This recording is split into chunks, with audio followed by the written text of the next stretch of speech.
Riverside Marine and Cycle, Miles City, Montana. We've got a 2024 Kawasaki Mule Pro FXR 1000. Has the electric power steering, front brush guard.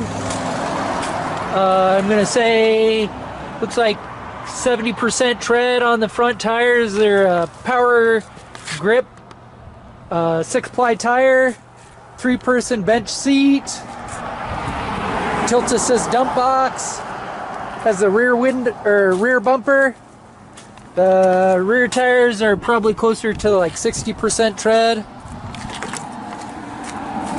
Comes with hard half doors, has the hard sport roof, 2-wheel drive, 4-wheel drive with a differential lock. 1,691 miles on this machine, 165 engine hours. I'm gonna take another video of this, get in, started up, drove around. If you've got any questions, call us at 406-232-3300.